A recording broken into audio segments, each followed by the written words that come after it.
Hello, everyone, and welcome to the Ranger X Commune podcast, where we'll be revisiting the Genesis classic Ranger X from the famous developers of Crusader of Senti. With me tonight, I have Wario Fan. How are you doing, Wario Fan? I'm doing fine. It's good to hear. How about you, Shouty? A little bit dizzy, but I'm okay. And we've got Adrian as well. What's up? How's everyone doing weather-wise tonight? It's cold, but it's not snowing. It's cold and it's not snowing here either. Well, the perks of living in Florida. What's cold here is probably isn't really cold for you guys. Yeah, what's cold for you? Yeah, what is cold for you? I don't know. 50 degrees? Yeah. That's terrible. Yeah, it's like 20 here, and it wasn't really supposed to snow that much today, but now it's like 8 inches or something, so it's been Wait a a real... minute. I think it's snowing right now. I lied. But it's like 29 degrees, so that's okay. Yeah, you don't live that far away, and it's been snowing here for like 6 hours, so I figured it couldn't be that long. I haven't looked outside today, so I wouldn't know. Well, that's, I guess, your loss. We'll talk about vitamin D levels later, but for now, what have you been playing, Warrior Fan? I actually just finished, not too long ago, actually, just before starting the Silent Hill 2. Ah, that's a treat. How'd you like that? I was on edge the entire time. Is it the scariest game you've ever played? It just might be. The scariest in Silent Hill 1. All right. I almost started that up, and I just got too scared at the beginning. Like when you're walking through the mist at the beginning, I was just so scared I had to stop. Adrian, what about you? Aside from Ranger X, I've been playing Alicia Dragoon, Batman for the NES. I got back to Yeesoth and Fulgana, which Wario saw me beat Chester, and Herzog's Wife. Sorry about the spoilers, by the way. Oh, it's okay. There'll be other Yeeses. What, Wario Fan, you Easter. didn't know that Chester was evil? I didn't know who Chester. Uh, Now I know what to expect. So what did you think of Chester's theme music, Adrian? Theme music? Oh, I didn't Yeah. consider it. You mean the song that plays during the boss fight, or are you talking about his regular theme music during, like, cutscenes? I think he has music during the cutscenes, but I don't know if it plays during his fight. Okay. I have not caught on to it. But otherwise, I have to say Yeast, the music in Yeast is pretty good. Yeah, Yeah. that's a good evaluation. I'm no music major, I can tell you that. Nah, I just really like Chester's theme. Shouty, have you been playing any games with delightful soundtracks? Yeah, in fact, I just got Kirby and the Rainbow Curse yesterday. Ah, is And I'm this, like halfway through that. is the soundtrack done in clay as well? I think so. I mean, Shogo Sakai is a musician guy who's good at what he does. Alright. And he did the music for Kirby and the Rainbow Curse, and it's really good. How's the game itself? It's also pretty good. It's a successor to Kirby Canvas Curse, and I think it's easier to play because of the larger screen Oh yeah, that is true. It's a difference between a DS and and a Wii U gamepad, yeah. yeah, because we use both HD and you get widescreen, so yeah. Do you end up playing the whole thing on the gamepad, or can you watch the TV screen and use the touchpad at the same time? That probably wouldn't work because you need to watch where you're writing or It would call drawing. for some crazy hand-eye coordination. Yeah, Huh, so that's kind of weird. It's like, do you you know, just turn off the TV? yeah. I don't think I remember the last time I played Wii U with the TV on. Yeah, 'cause you're one of them handheld guys. Yeah. It's good for the co-op though. The people who are playing as the Waddle, Oh yeah, the Waddle Dees. Waddle, yeah. Yeah, they can join in, but then I have to turn on the TV. Yeah, well, screw that. Yeah. Alright, I've been playing Ranger X. And like Final Fantasy 12, but that's not that similar. How's the music in Ranger X? I really like Ranger X's soundtrack. It's pretty cool. I really like it too. I like the Stage 6 theme in particular. Yes, that I one like is also my favorite. I like the Stage 5 theme because some of the instruments used in that track actually sound like real instruments. Yeah, Genesis has a real interesting set of synths where you get some tracks that really just don't sound like video game music. Yeah. I like that secret stage theme. I have not played the secret stage yet. Ah, yes, the secret stage. How did you find out about that? All I did was just, well, I was wondering if there are any, cheats for Ranger X. Oh So wait, because easy mode wasn't easy enough for you? I died too much on easy mode, so I was wondering if there was maybe a level select of some sort, and I happened to find that code, and then I saw that there was another code for a secret level that seemingly is only in the Japanese version. It actually supposedly can be accessed in the US version. I haven't tried it yet, but the method for doing it is that you're supposed to use the level skip code at the very last second in the final boss fight. Oh, And that is weird.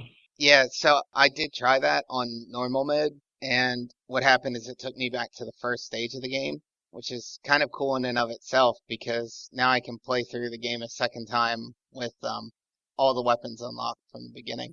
Oh, it's good for testing things. Yeah, kind of a weird, like, accidental mode, but still neat. Yeah, I'm not sure if the secret stage is just only there on easy or what. Uh,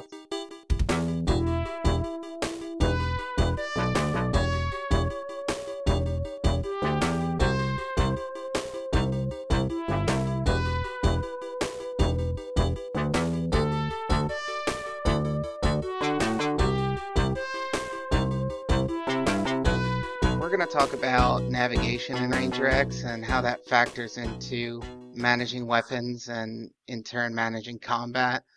Ranger X is a game that really couples exploration, movement, and ammo management, and ammo management in turn controls combat capabilities.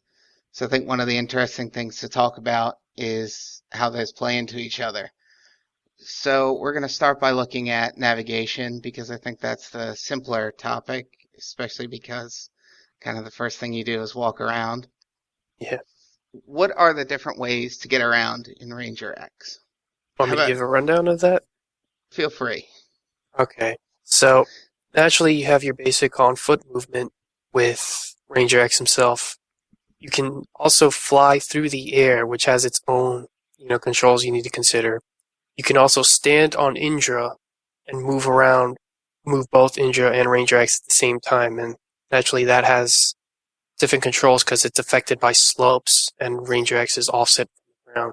And then you can merge with Indra and go to the EX up, and your bullets shoot twice as fast, and they're also homing, or not homing. They're tracking, but Yeah. yeah, So that's those are pretty much your three. I guess you can count four if you consider flying to be unique enough from just moving on the ground on foot, movement modes or movement mechanics. Definitely. yeah. If you think about it, I guess flying has different physics than walking on the ground, so I would call that a Yeah, different movement mode. yeah. I guess the question here is, which ones did you guys find yourself leaning more towards, or that you found suitable for yourselves? I try to stick with just Ranger X by himself most of the time. I like flying around. Unless I need to go back and get something I might have missed and traverse the land really quickly, I'll merge with Indra. But otherwise, I'll keep it steady and move forward with Ranger X himself. Okay, so you mentioned that Indra is faster than using Ranger X. Yeah. So there's kind of different physics there, just based on whether you're standing on the bike or not. hmm Okay, how about you, Wario fan? Which mode do you like? I sort of stuck with walking because I did not realize you could merge with your machine. I didn't even know you could move around that way. I mean, I knew you could get on the board, but I thought you had to control the board at that point, and that was just a little sloppy for me, so I didn't really see much use for that, so I just went on foot. Okay, you mentioned controlling the board. Were you just using left and right to do that while you were riding it? Yeah, There is a little weird thing if you use the 6-button Genesis controller. I think you can use X and Z to move the Indra itself left and right. Oh, that's what I was using actually. Oh, really? Yeah, and I had a hard time getting used to that. So, You actually don't need to do that if you're on top of the bike. oh, that would explain it. Yeah, I figure that might help. If you're not using the 6-button control scheme, you can crouch and move Indra by itself Yes. because you won't move around. That's right. In a sense, that's almost a movement mode of its own because you are technically controlling two characters in this game. Yeah. I almost thought it was a co-op at first, where one guy controlled, Ranger X and the other guy controlled Indra. Well, if this had been a Wii game, it certainly would have been. Yeah. That would Sounds have been cool. But even just natural walking just sort of took some time getting used to, because I guess the way Ranger X works is sort of different from what you expect, because, left and right isn't just pure left and right. Oh, yeah. Because you're moving left, but your gun could still be pointing right. Yeah, so That's right. I want to talk about that a little bit later, about how the movement specifically affects the guns, or how those two are connected control-wise. But yeah, you found walking around to be the most manageable, I guess. Adrian, how about you? Uh, I know for sure I didn't really use standing on Indra himself. I didn't do that too often because Indra is only in 3 or 4 levels. And the thing is that by the later levels, they put you in a lot of cramped spaces. So part of the reason is that you can't actually do that maneuver too often. So yeah, most of the times I found myself flying around a lot to dodge things, at least when they gave me space. And whenever there was in the like level 2, the cave level, whenever there was just one of those battery things like directly above me, I would definitely fuse with Indra and shoot it to death because it's much easier doing it that way than trying to fly up and peg it to death. Okay, so you found it easier to navigate on the ground than in the air, or you found it easier to aim that way? I, in general, found it much easier to dodge things moving around in the air because, more space. So moving around on the ground and then ducking under things is actually much harder to pull off. Although that was partly because I kind of overestimated or underestimated the size of his hitbox when he crouches. There are definitely times when I fly up in like a really narrow corridor, like level 5 with the spotlights, and then I notice those bullets actually whiz right past his feet. I was just acting desperate, trying to fly over his bullet, hoping I can get away, and turns out you actually can, so. That's right. Ranger X's legs are pretty much not part of his hitbox. Same with I didn't know that. the level 2 boss, that weird caterpillar thing. Those giant ass lasers it shoots, you can actually just duck under them, and that's so much easier. I didn't know that. Well, I knew that. Yeah.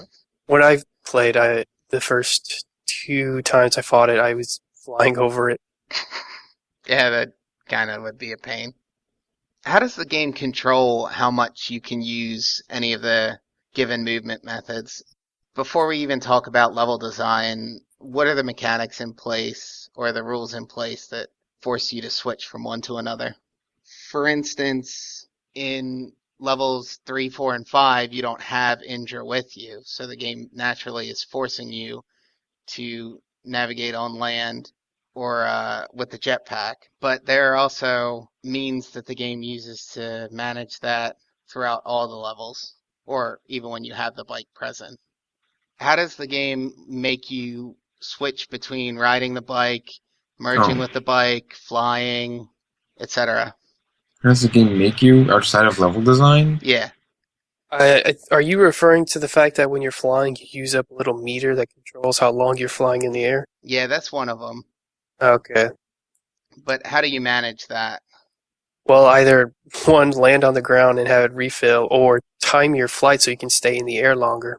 You actually can stay in the air long enough and have your descent be slow enough that you can stay in the air much longer than if you were to go all at once holding the flight. Right, so it's actually more in your hands than just a strict timer Mhm. that tells you how long you can be airborne.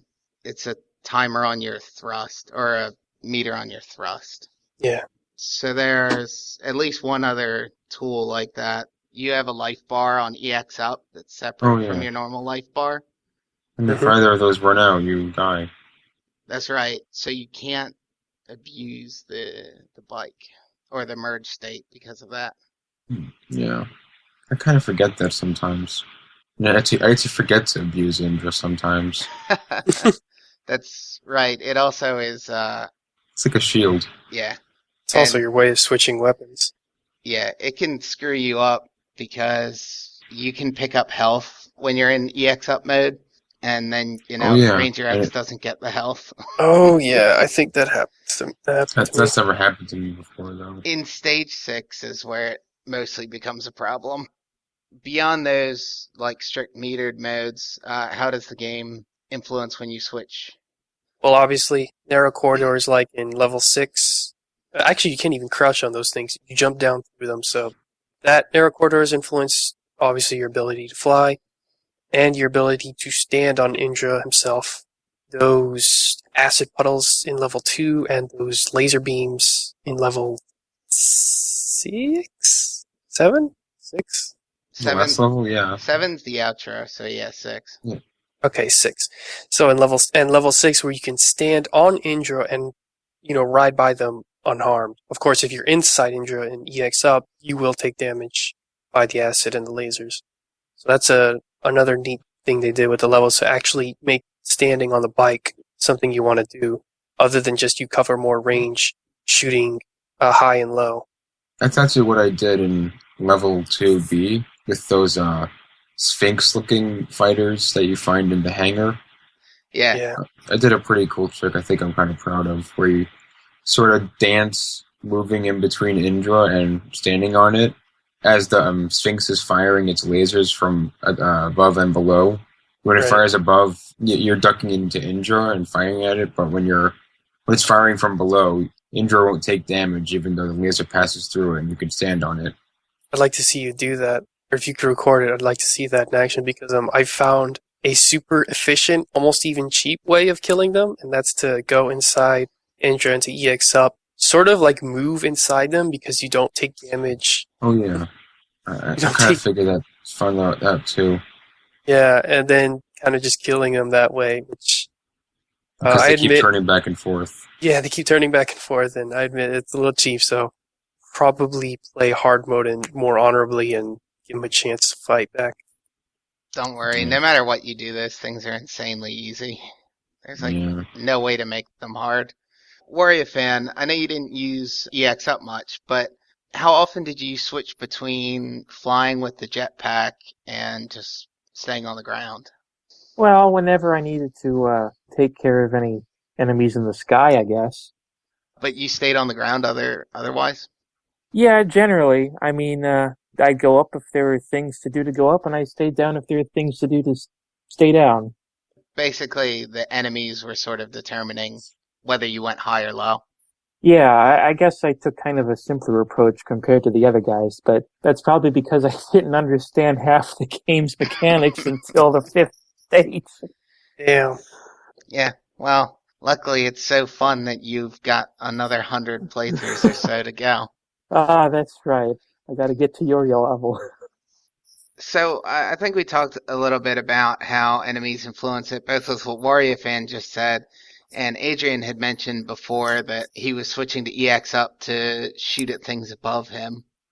And again, I realize everyone has not played the game a whole bunch of times, but do you find that you're consistent between playthroughs with which method you use to approach each area, just in terms of navigation, not in terms of weapon selection? Yes. Like level 2, I have that down to a freaking pattern. Level 3 is probably one of the more dynamic ones because you have enemies. They kind of do the Contra thing where they have enemies just spawning from outside of the screen, almost no matter where you are in the level. Those flying bastards I know are pretty tough. And of course, the terrain is so slopey and uneven that I don't really have a set way to go through that one. Level 4 is the tower. Sort of same deal. I don't really have a set way of going through that one. I know, just take them out by order. But those flying guys, because of how much they move and how easy it is to miss them, and just because I was dicking around with the weapons, my fights with them were different every time. After that was level 5, which was the searchlights. That one, that level's, so big because there's so much to move around. It's not the biggest level. I think 3 is even bigger, but it was only when I beat easy that I discovered you could actually shoot those rails that they go on and derail them, and that kills them easily. So, yeah, I'm working on level 5, but once I do, I probably can find a set way of dealing with them and taking out those big machines efficiently. They're And on rails? yeah, they're on rails. Those machines in level 5? Yeah. I thought they were just flying around. Nope, they're on rails. What? There, if you look at the background, you can see tracks, and they're little like computer monitor things along them that you can shoot, which will destroy them. Oh, those. That's what those were, yeah. Yeah. Okay.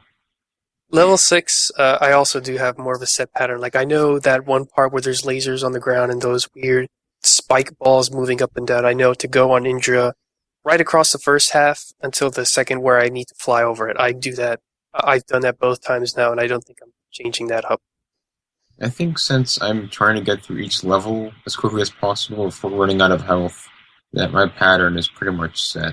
I'm pretty much consistently trying to deal as much damage as possible and keep moving to each of the required enemies needed to defeat in the level. So you just stick with whatever will move you forward, basically. Mm-hmm. Warrior fan, any times when you switch it up? No, not necessarily. I mean, outside of what I've already said, well, I don't know. I'm Well, now they know how to play the game. You may as well try it. Yeah. Yeah. I gotta ask, Warrior fan, what did you think of level 2, with the caves and those turrets? That was pretty tricky, but I don't know. I think that's when things started clicking for me, like with the power meter at least. And what else was there? There's something else that I was that's why this game was cool. But I don't know. I was impressed even not knowing half the game. But Did you know you could shoot the power supplies to the turrets? oh yeah, I knew that. Okay, good. That's pretty obvious. Yeah, you can see it connected to them. I'm more of an offensive player with these type of games, so I would shoot everything in sight. So you don't bother taking out the power supplies? No, we did. Yeah, I mean, if you destroy those, you'll pretty quickly learn what they do. They give you a tutorial practically in the first second of the level. In levels 3, 4, and 5, in place of the bike Indra, you've got a little spaceship, EOS. Did you guys do anything whatsoever to manage EOS? Did it factor into your strategy at all? I had a hard time with that because you can't control it like the other guy. And I had trouble getting back up on the thing too in the forest level. I thought I could just, casually ride it as I destroy the land, but no. You can't do that because you have to go down into the foliage and wreck their crap. Yeah, but I mean, he did help me out a few times in level 5 when the spotlights got me. Oh yeah, he is the only one that can save you from those. Well, not quite. Your weapons can. Really, but they always get behind you. Do you need to use that spreading shot that you get in level 2? You can use that. You can use Falcon. Oh. Technically, you can use Plasma Beam, although that's not going to work very many times. That's very inefficient, yeah. But yeah, for me, EOS was just kind of there, and if it shot something, it shot something. Good job. Good job. Especially in level 5 when it was able to aim at those ships at rest. It was like, you did it, EOS. You did something useful. That part does just kind of feel like it's there to show off. Oh, that's right, EOS is here. Yeah. Adrian, did it affect your gameplay at all? Yeah, it did. Of course, when I learned that I needed him to get off the security drones, the few times that I did get spotted, yeah, he was useful. I would hold still and wait for him to get him off. Of course, sometimes it would be frustrating when those security drone bastards would still get a hit on me. In level 3 and 4, well, level 4 I think is where he's probably his most useless because those jetpack dudes because of the way they move up and down, but you're also moving up and down, it's so easy for them to move off the screen before he can have a chance to do anything. So he's not too helpful in that one. And you're so high up that his bullets take a long time to reach where you are. Yeah, he doesn't go up with you. But in level 3, he did tend to do a much better job with hitting things. Like, I didn't have any control, but even just him, like, blindly firing around, because there's so many enemies in that level, he often hit things a lot. He has a tendency to, like, shoot just whatever directly in front of you all the time. So, I thought yeah, he was helpful. I thought it was kind of superfluous in level 3 though, because all the enemies were exceptionally weak. Like they took very little health, very little damage, they had little health, and they would go down pretty easily with your normal shot. So I didn't think he was even necessary for level 3. Sure, you can definitely do level 3 without him. You basically found that you were killing enemies before he even got in a shot. Yeah. Yeah, could have been that too, because there's so many explosions going off. Because I'm just both times I played that level, I was trying to use my weapons and see how good they were. And the first time I played with the Falcon, the second time I played with the using the bombs, and both times they were wrecking everything because the bombs travel along the ground and they keep going and even go back if they hit a wall. So, Oh wow. yeah, ultimate destruction right there. Yeah, since I've been playing through a lot, one of the ways I get through level 1 really fast is if you just switch to grenades and shoot them as fast as possible as you ride along the ground on Indra, it will kill everything in your way, and you can just ride straight through the level. Oh. You have to slow down a little bit every once in a while to let the grenades catch up to you, but other than that, it's a pretty fun trick. Yeah. This game gives you a lot of ways to really wreck everything. It's so much fun. Yeah. Last thing on navigation, this isn't a question.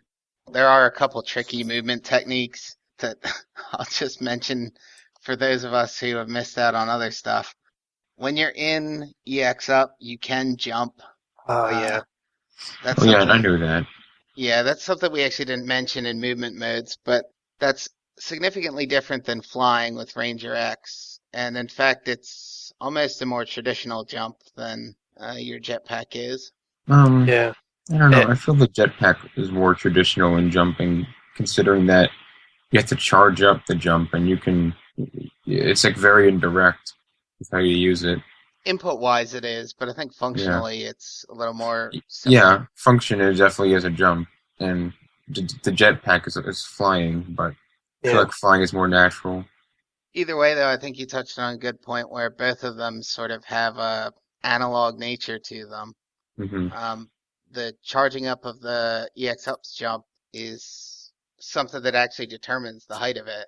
It's not just like Super Mario Brothers 2. Yeah, exactly.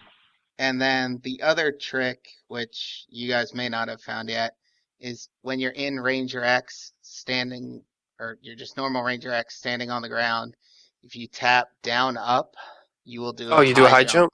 Yeah, I knew about that one. Oh, I didn't know about that. You will need that to beat hard mode. It's very useful for level 3 when you need to recharge power. Oh. And just for also getting through level 4 quicker. Yeah, level 4 would be made out of mincemeat with that It's technique. Not only useful, but necessary to beat level 4 in hard mode. Do you have like less thruster power in hard mode? You know how in level 4 there are those little floating platforms that fall when you're standing on them? Yeah. Yeah. Those aren't there in hard mode. Oh, okay. I didn't really use them to recharge my jump.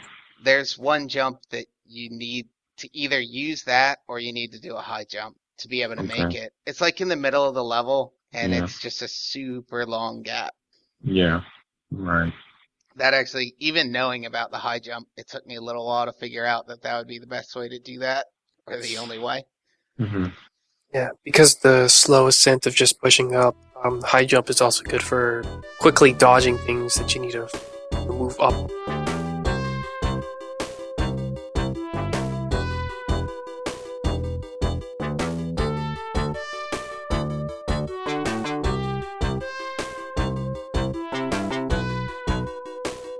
So beyond the level design and the enemy placement, There are, of course, our weapons that help us decide what to do or how to get around in Ranger X. So, first, I wanted to ask, how much do you guys use any of your special weapons, or how does your weapon usage balance out in general? Wario fan, how about you? For me, it was balancing between the basic gun and the default special weapon, which normally I would use, break out the special weapon for like the target enemies Okay. or bosses or something like that. Anything where I thought more firepower was required like that. Okay, so it was mostly, I guess, an offensive decision. Yeah, Shouty, how'd you manage yours? I didn't really switch around my special weapon a lot. I just tried to stick with the main gun, and Okay. then maybe and like what Warrior Fan said, I would only use my special weapon for bosses and target enemies. Maybe some enemies that were taking too long to kill, I would break out the special weapon. Adrian, how'd you do it?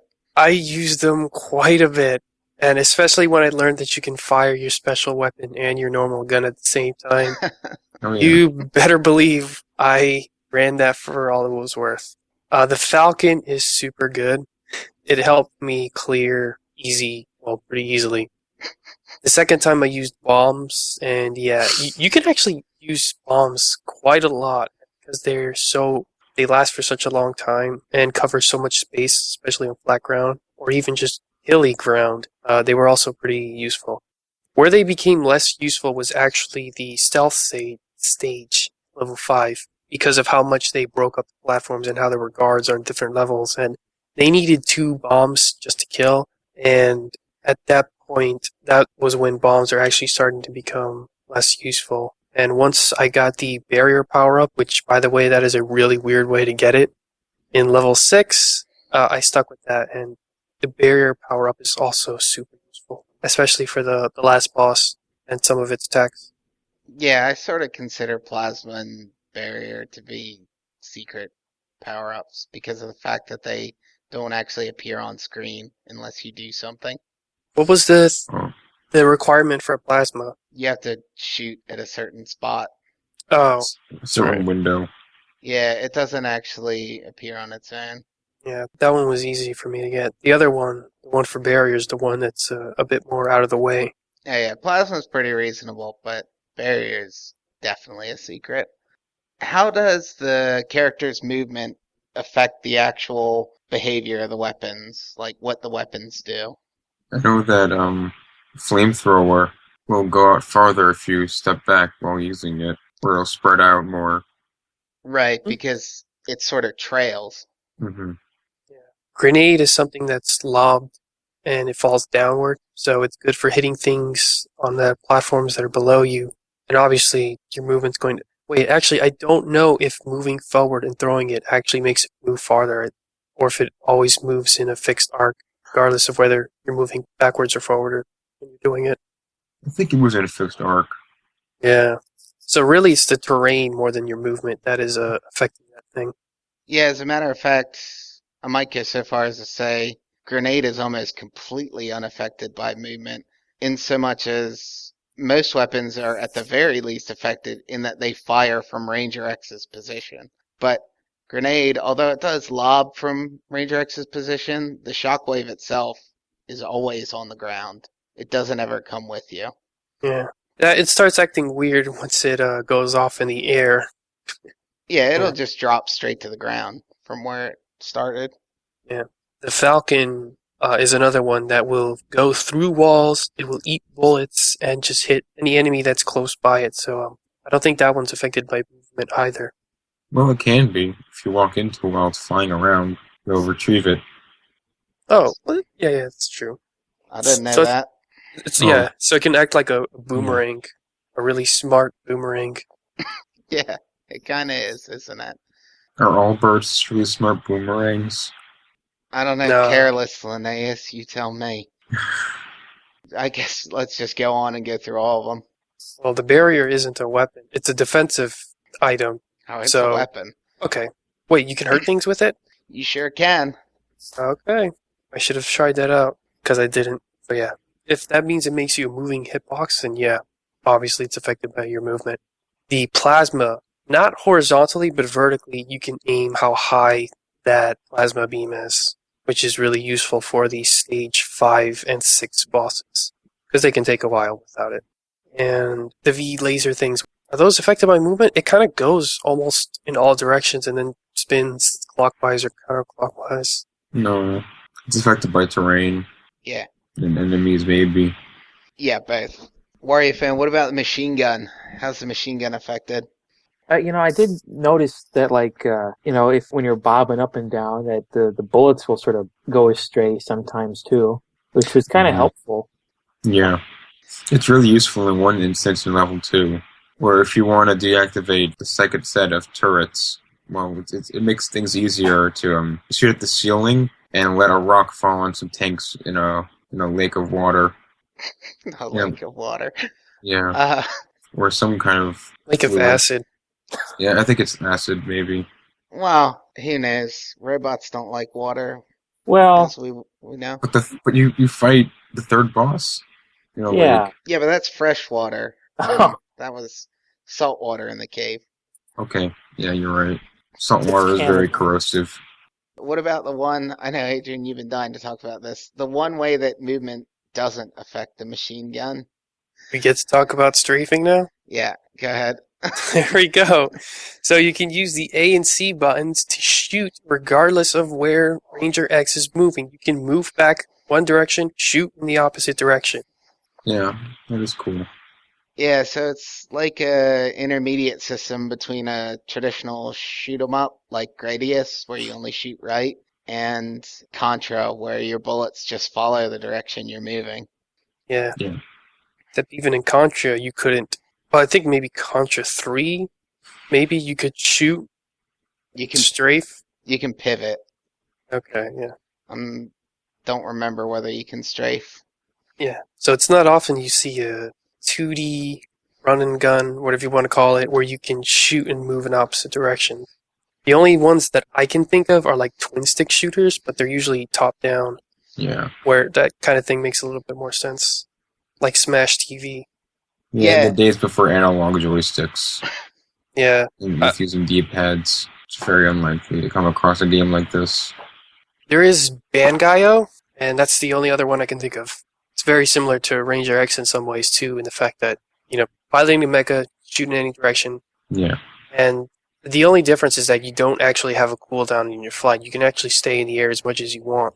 Bangayo is also much smaller. That is, the camera's pulled out back more, so there's actually more stuff going on the screen at once because everything's relatively smaller.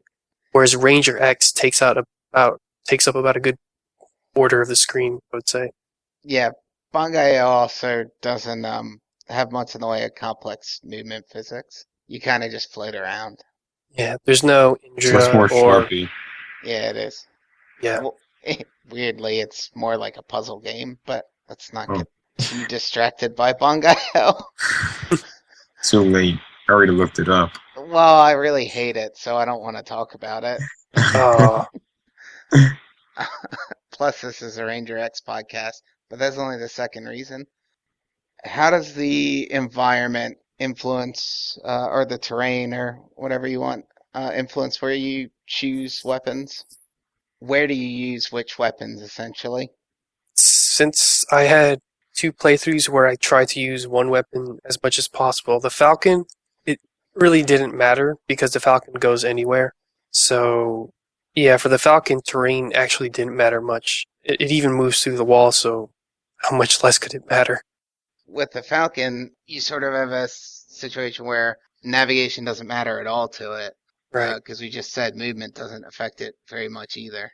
Yeah, so the only thing that matters if there's something on the screen for it to kill, and that's about it. Whereas with the bombs, one, they need to fall on something, otherwise it's actually really hard to hit things with them. Although I did play Stage 4 throwing bombs and able to hit those jetpack dudes, which that was pretty funny. I started actually getting the hang of doing that. So that's an example of a level where obviously you would not want to use bombs on that when you have flamethrowers and the lasers and the Falcon. Like, that is the level you don't want to use bombs because it needs to land on something. So that's a Yes. good example of the terrain affecting which weapons you want to use. Same thing with the stealth level that comes after it, because it's broken up to different levels of platforms that it keeps. You have to get on the same level as the thing that you want to kill, and even then, the enemies can actually take 2 bombs before they die. It seems like the verticality of the terrain comes into play a lot when you're using bombs. Yeah, it does.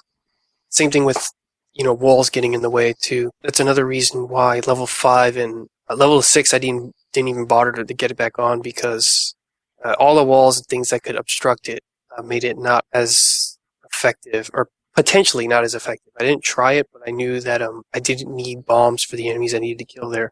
All there was those robots that you can just kick around and blast them to death.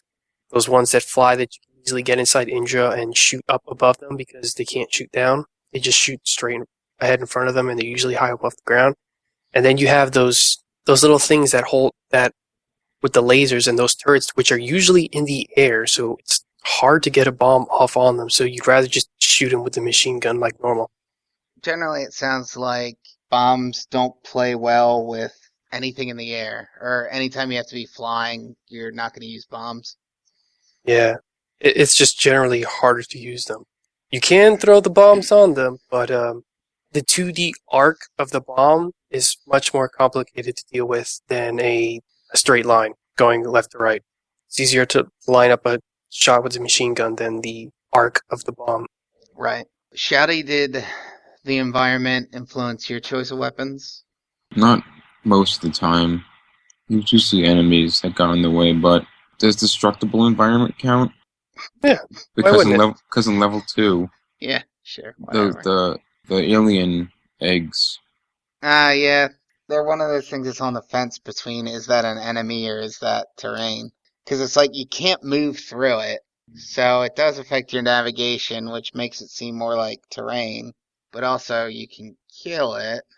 Enemies come out of it. They come out of the rocks too, and I would say the rocks would probably count as terrain, even though yeah, it can't hurt you. But I would have said the rocks are definitely not terrain because you can walk through them. Yeah, oh, yeah, they just fall on you and block your they're shots, more and that's like about it. enemies or obstacles or traps or hazards. But anyway, Shouty, you were saying about the eggs. Yeah, I would only use the machine gun for it to carefully pick and choose which one I'd wanted to destroy to make sure not to awaken any alien babies. They're not aliens, they're tadpoles. I really don't like it when games have tiny enemies that take a lot of hits to kill. It's Yeah. clearly there to be annoying, yeah. Yeah. But then again, Ranger X also seems to acknowledge that with the letting you make solar walls. Yeah, okay. I never end up actually trying to aim at those tadpole guys at all. I just draw them into the light. Use the flamethrower since it covers a good deal of space. It's not a tiny bullet, so I would assume that's effective against those things. Mm-hmm. Warrior fan, were there any places that the terrain affected your weapon choice? Well, there was something that happened in level 4. I don't think this quite counts, but as I was boosting up against the side of the building, I accidentally rammed my head into the targets, and they would just explode. And I felt like that maybe that was the better choice after all, to just ram into them instead of actually hovering around and shooting them. They died quicker that way. I had absolutely no idea that that happened. I'll have to try that out. Ram into the enemy jetpack guys? No, the things you're supposed to kill, they seem to blow up easier when I headbutted into them by accident. They gave me Huh. contact damage when I tried touching them. Did you hit them from below there, Shouty? Yeah. Were you going full speed? No. I was just there trying Well, to this flame them to death. begs to be tested because it sounds pretty interesting.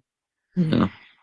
I think we mentioned already that you have to be inside of Indra or EOS to switch weapons. Did that affect the way that you guys changed weapons? I know, Adrian, it sounded like you were just trying to play without changing weapons. And I know, Warrior fan, you didn't know that you could go in Indra to switch weapons. So Shouty. Did it affect when you changed weapons? The fact that you had to go back to Indra or Eos? That's what kind of did because maybe not switch weapons, but I definitely did want to go into Indra whenever I was feeling cornered. Felt kind of safer in Indra sometimes, and Okay. maybe I did want to switch out because sometimes I would abuse the plasma, but I didn't want to use it again because I didn't have enough weapons, so I would need to position Indra, position myself in a safe manner to get a good weapon that was efficient. Yeah, it's actually a bit unconventional that you have to get into that state to be able to switch weapons. And actually, reading about the game, I've seen a lot of people bitch about that and say that it's a flaw in the I design. don't think it's a flaw at all. It's not I just actually think it's a really good feature. Me too. yeah. I think it's kind of cool that you're in a It vulnerable state. it's not even a hard thing to explain. It's like that it's carrying your weapons. You go into the thing that carries your weapons to switch them. It's like it's something easy to explain, but it's also just another one of those things that's like, you know what, deal with it because it's not hard to deal with it, so deal with it. I don't know. I kind of like the kind of difficulty, the finagling factor, getting to my weapon. Yeah, that's Yeah, what appeals to me most about it, particularly in levels 2 and 3. There's almost a sense of using your vehicle as a home base. Hmm. You're forced to separate from it. In stage 2, there are just parts where Indra can't reach, so you have to fly away. yeah, And in stage 3, you have to go down to the ground away from Eos to attack your targets. So the game is actually making you choose a weapon and stick with it instead of being able to mid encounter be Hmm. able to swap. yeah. I think that's just a really clever feature and a subtle thing that once again re-emphasizes the connection between navigation and Weapon choice. yeah. So I think that's about it in terms of how movement affects weapons specifically. We could go on and talk about the solar power charging, but I think maybe that's something better saved for another cast if that happens.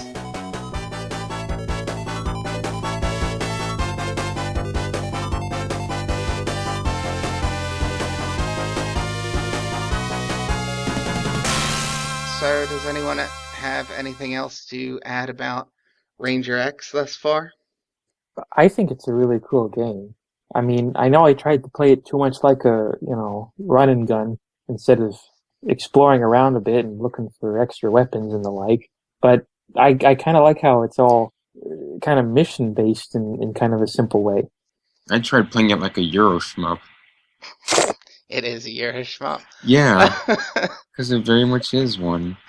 uh, but I think mission based is a good word because for whatever reason that seems to be how mech games always end up being. I think it's because games that strive, or at least in that time period, games that strived for more of a realistic feel often went with some type of objectives. Yeah, because gold rings and flags aren't realistic. Yeah, well, tell me about Destination it. points. Yeah, like Ristar swinging around a pole 1,000 times would never happen in real life. I would have just assumed that they were trying to just get in as many cool ideas they can with this mechanic set because each level or almost every level is doing something different. Your first level is something pretty standard, you know. It only scrolls left to right. You're taking out a bunch of cannons shooting off the distance. But by the second level, it's a bit more complicated. It's Yeah. not. It's kind of like a maze, but nobody should be getting lost in that. It's not. Yeah, Well, It's yeah. it's a bit. It's not like start to finish like the first level. Yeah, it's a bit more branched, and you have to move around more to actually destroy those cannon things at the first level. So put them around different places more in that one.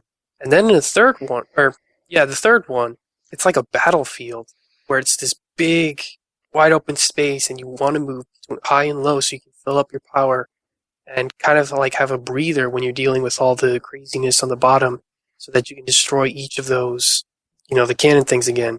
And then once you get to the fourth level, it's this big vertical ascent, destroying whatever those things are on the side of the buildings. But that one's also much more restricted. And then you get to the fifth level, and it's like a sort of a stealth mission thing. It's also big and open with different paths that you can do. You can go on to go around the lights and to go around the rails of those big gun things and derail them if you can. And then level 6 is kind of more of a standard-ish level that you might have expected from this type of game, where it's not too high, but going from point A to point B. Yeah, it And is. We're they pointing restrict at the your boss at the end. and they restrict the way you move a lot and force you to move in interesting ways. And yeah, Level 6 is really the one where they just make things really intense and cram a lot into a little bit of space. exactly. And level 3 is almost like the exact opposite of that. Well, they do cram in a lot, but it's a big open space. So Yeah, I think level 3 is the opposite, or yeah, as close as it could be. I, although it's not easy to like get away from the action because of the way the enemies spawn relative to the camera. So you're always going to be in some kind of pressure in that stage. It's just the ground enemies you can get away from and get a sort of safe spot to charge power. yeah, I think maybe you guys might agree that I think it's a difficult game to slap into one genre because of the fact that it does so much with the different levels that it doesn't ever really feel like a run and gun or a shmup per se. Yeah, that's why I Yeah. call it a Euro shmup. It's not made in Europe, so it can't be a Euro shmup. Well, no, Yeah. but it's like a weird kind of thing, you know. A lot of Euros, a lot of genres affixed with a Euro prefix are weird, like Well, yeah. Euro platformer. I think that generally the idea is that Euro games tend to go for more of that like objective based or realism based style, Yeah, the more plotting. right, a lot of times it just ends up kind of blowing. And then every once in a while you get something that just comes out really nice, Yeah. and feels really ahead of its time. Mm-hmm. Yeah. Ranger X definitely knew what it was doing, and it made sure not to go too crazy with its ideas. It still kept, the focus on flying around shooting stuff.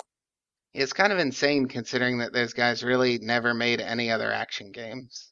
I don't know what the hell happened there. It's Are kind of they sad. are they even still around? They were as of 2013, when they worked on Crimson Shroud, What kind of game is Crimson Shroud? a D&D based RPG.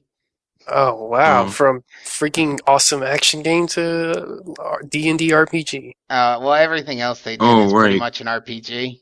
Crimson Shroud is that one game It's the for Guild.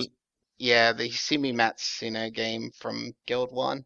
Okay. Wait, so they just one day someone said, let's make a mech action game, even though all their experience was in RPGs, and then Actually, I think it was a bunch of guys from RPG teams formed a company, and their first game was this mech action game, and then they just didn't do a lot else. Like, oh, uh, I don't know what happened there. damn, a Ranger X2 would have been something nice to see. Could be, but I think Ranger X stands alone pretty well.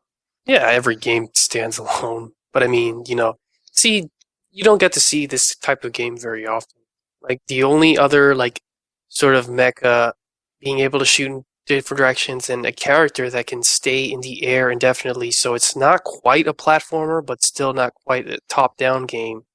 I don't get to see many of those. The only other one I know of is, of course, Bangai-O, and Uh, that's about it. I don't know any other games like this, at least that aren't in 3D. the most similar game to Ranger X that you might want to check out if you liked Ranger X a lot would be Cybernator for SNES. Cybernator. Okay. Cybernator has a lot of similarities in terms of it has the multi-directional aiming, it has objective-based missions, it has a mix of like stealth missions and action missions, and it has the sort of physicsy movement. It's also a virtual console. Yes, it is. Awesome. Yes. Yeah, it's good, but I don't think it's quite as good as Ranger X. It's kind of harder than it should be. Oof. Wait, Mhm. harder? Why? just because you get one life to play the entire game. Oh, god damn it. One of those. Oh, well, Mm. I have to tough it out. Ranger X gives you continues like crazy. Yeah, Ranger X is real fucking easy.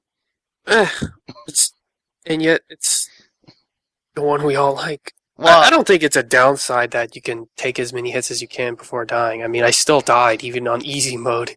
Ranger X is very customizable difficulty-wise. Yes. Just because there are lots of options for what kind of weapons and stuff you use, and Yeah. because there are actually 4 difficulty settings.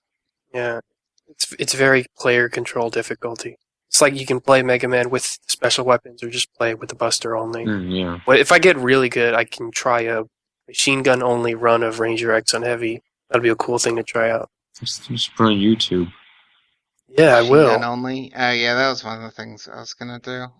The other thing about Cybernator is that the weapons have to be like leveled up, which is kind of annoying. Oh, that does sound annoying. Because they're like these power-ups you find in the stages, and they're not always that easy to find. If an enemy drops one, it will only stick around for a little while, and you have to switch to the weapon that you want to get powered up before you pick it up. And it's just kind of a hassle. But that's the main drag. I think that's it. I don't feel like doing an extra question. So, Wario fan, any final words? I'm sorry for not playing the game right.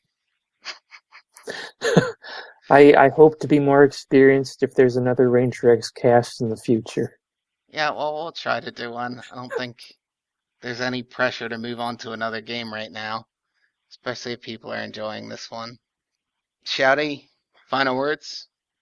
Sorry for not playing the game until this past afternoon. Yeah, well, you're not forgiven. Adrian, final words? This game is good. I'm going to play more of it. Whether we do another podcast or not, I'm going to play more of it. All right. Thank you, everyone, for joining me. If you want to, help out the world in one way or another, you can write some letters to Nintendo to re-release Ranger X in some form. All right. Talk to you later.